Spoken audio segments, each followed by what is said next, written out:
No vídeo de hoje eu quero te falar sobre como agir na masturbação infantil ou na manipulação dos órgãos genitais da criança.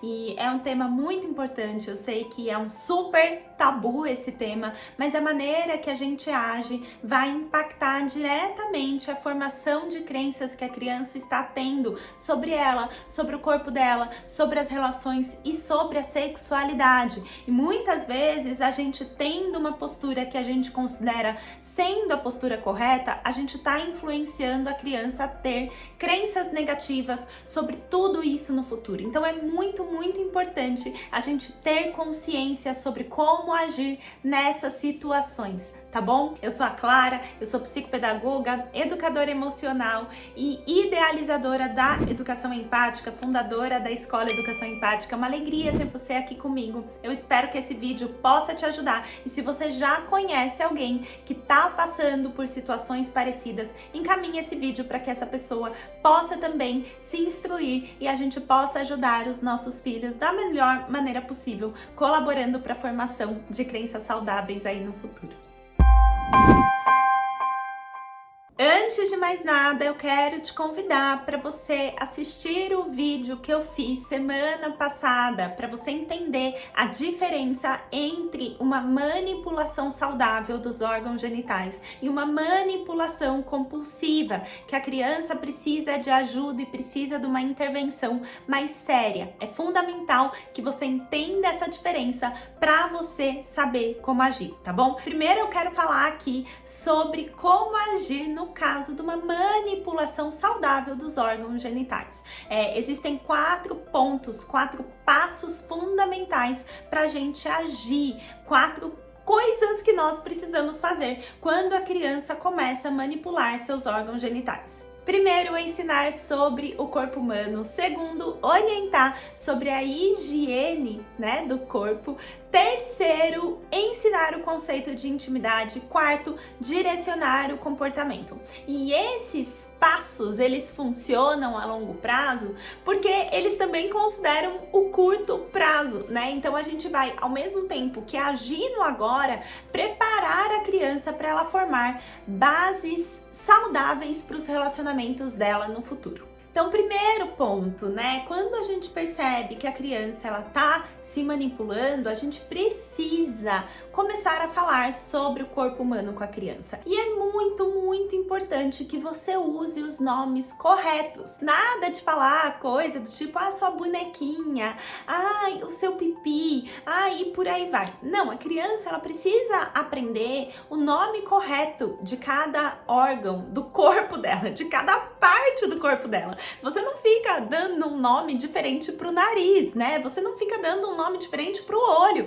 Nariz é nariz, olho é olho. Pênis é pênis, vulva é vulva. É importante que você fale os nomes dos órgãos genitais pro seu filho, inclusive para prevenir abuso sexual no seu pequeno. Eu tenho até um vídeo no meu Instagram que eu falo sobre a prevenção do abuso sexual nas crianças. Se você não me acompanha no Instagram, vai lá, é @educação empática. Tem um vídeo no meu IGTV que eu falo sobre os pilares da prevenção do abuso sexual. Um dos pilares é a educação sexual. E não tô dizendo da educação sexual que as escolas dão, não vou entrar nesse mérito aqui. Eu estou falando da nossa educação sexual para os nossos filhos. Eles saberem o nome dos órgãos sexuais deles. Isso por quê? Por que é importante a gente falar isso para a criança? Primeiro, para ela entender que não é um tabu. Se nariz é nariz, olho é olho, por que minha mãe chama minha vagina de periquita?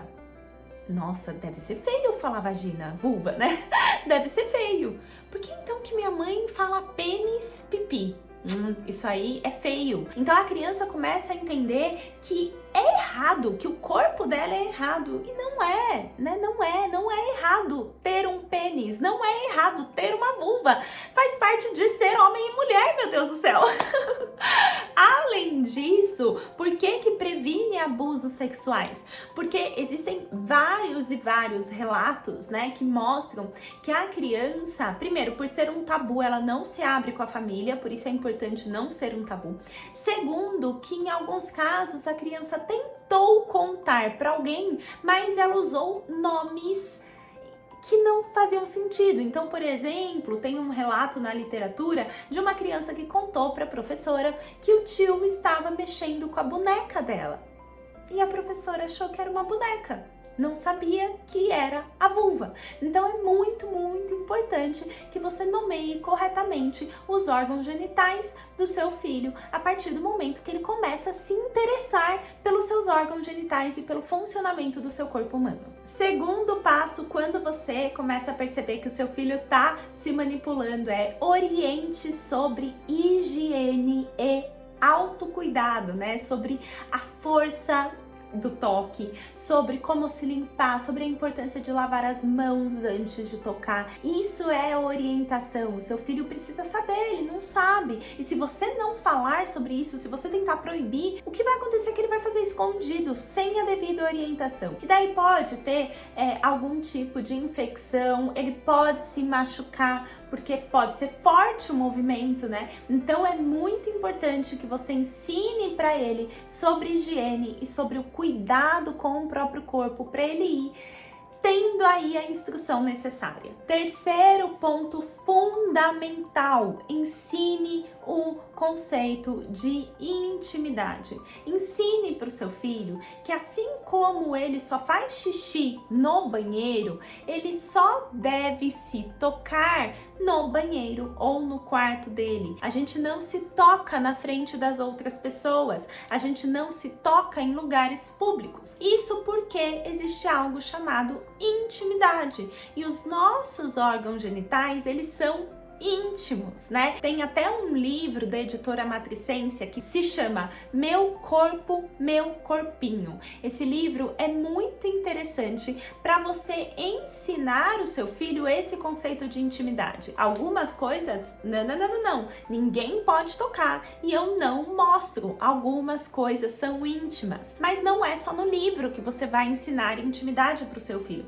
Você vai ensinar intimidade para ele quando você respeitar o espaço dele, quando você respeitar que ele não quer, por exemplo, naquele momento que você entre no banheiro porque ele tá fazendo xixi, ou quando, por exemplo, ele não quer que você limpe o pênis dele ali naquela hora. Então você vai perguntar, você vai pedir, você vai tocar as partes íntimas dele como se elas fossem íntimas, né? Dando o devido cuidado que elas merecem, mostrando para ele que não é qualquer um que pode tocar e que ele tem ali um certo poder sobre aquelas partes, que eu não posso simplesmente invadir o espaço dele, não é íntimo. Quarto passo, direcione o comportamento. O ponto-chave da manipulação genital é você ensinar para a criança que tá tudo bem ela se tocar, porque é uma forma dela explorar o próprio corpo.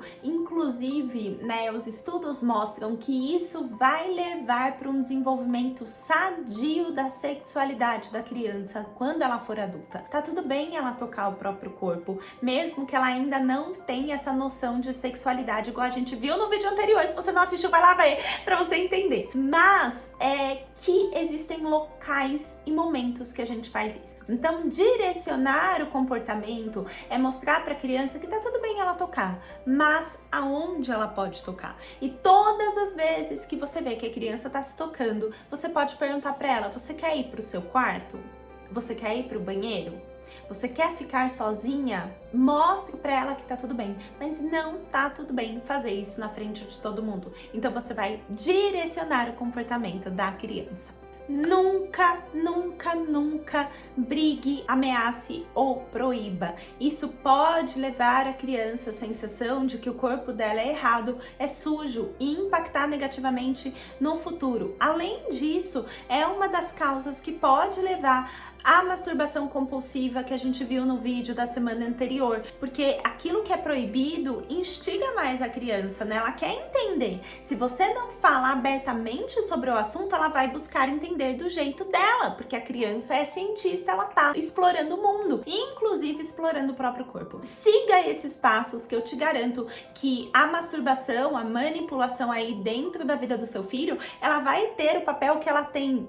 Isso aqui perto de todo o resto, né? Agora, se o seu filho começar a ter comportamentos que demonstrem uma manipulação compulsiva, é importante que você busque ajuda psicológica. Não tem muito outro recurso. Lembra que o seu filho está vivendo uma angústia e ele precisa elaborar os sentimentos dele. Não adianta você tentar lidar com a masturbação, com a manipulação compulsiva, sem lidar com a causa. Então, busque a ajuda de um psicólogo ao mesmo tempo que você segue esses 4 passos que eu disse para vocês usarem na manipulação comum, né, na manipulação saudável. Eu espero que esse vídeo tenha te ajudado. Não se esqueça de compartilhar ele com quem possa se interessar para que mais crianças sejam instruídas da forma correta. É com muito carinho que eu preparei esse vídeo para você, com muita dedicação. Então eu quero te convidar para curtir o vídeo, para deixar seu comentário e assinar o canal. Para mim é muito importante. Um beijo grande!